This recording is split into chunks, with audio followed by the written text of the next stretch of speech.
Welcome back. Before we take a look at the day's business news, let's take a look at the stock indices across the GCC.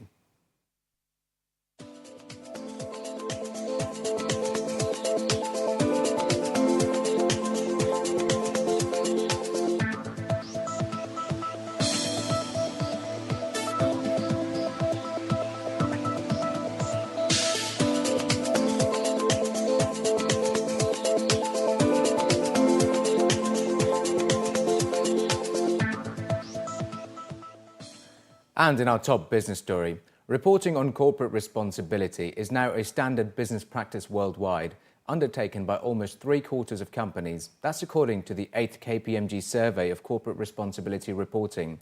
The research covered the top 100 companies by revenue across 41 countries, a total of 4,100 companies. Based on KPMG's survey, the number of companies reporting on CR has increased by 7 percentage points since 2011. Among the world's largest 250 companies, the CR reporting rate is 93%. Meanwhile, the 2013 survey includes data on UAE companies for the first time.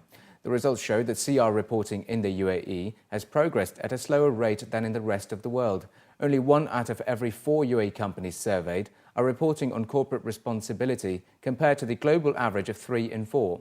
While CR reporting in the UAE is a voluntary activity, 16 of the 22 reporting companies have stated that they have a CR strategy in place. This shows that the majority of UAE companies who report on CR are doing so as part of a strategic approach that identifies the CR issues which matter most to their business. The findings were that especially the growth is happening in the emerging countries. So a lot of the Asian countries, Africa, the America, South America, a lot of growth. More or less all the business sectors, over 50% of all the business sectors were reporting.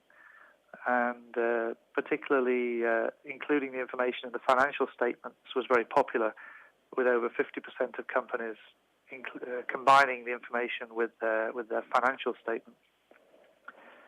One of the things that governs corporate responsibility reporting is which standard you're following, and it's fairly well applied now that the GRI, which is the standard being adopted by most of the companies.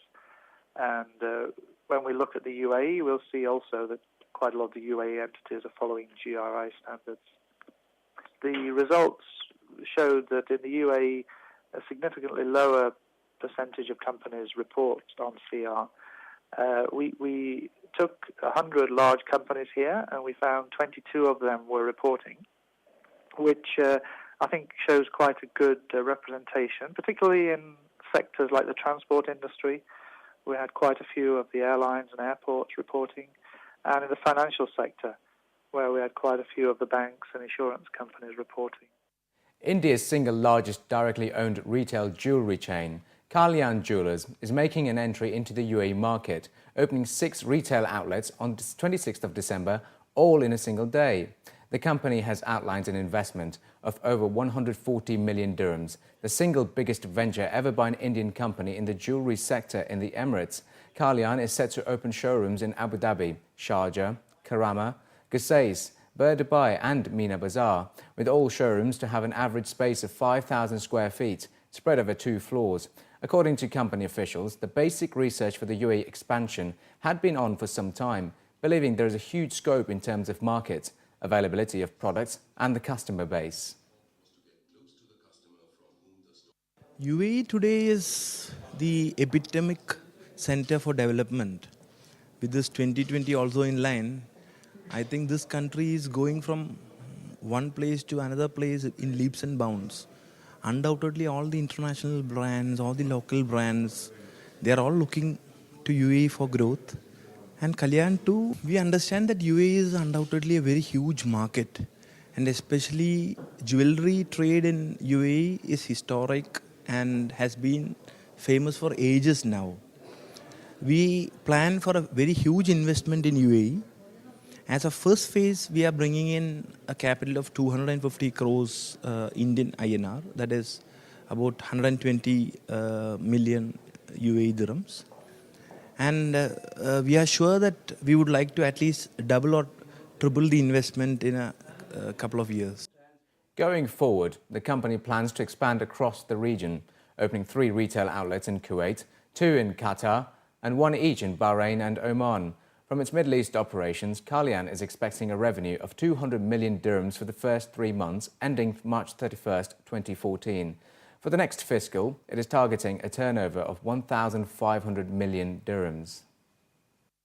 Etihad Cargo, part of Abu Dhabi-based carrier Etihad Airways, carried a record amount of freight on its network for the month of November, with the airline moving 49,700 tons of cargo.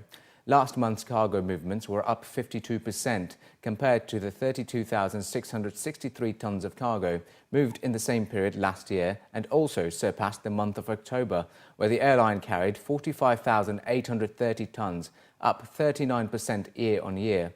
Kevin Knight, Etihad Airways Chief Strategy and Planning Officer, stated that the increase in cargo carried was due to strong performances in and out of China and India, as well as the Netherlands and United States.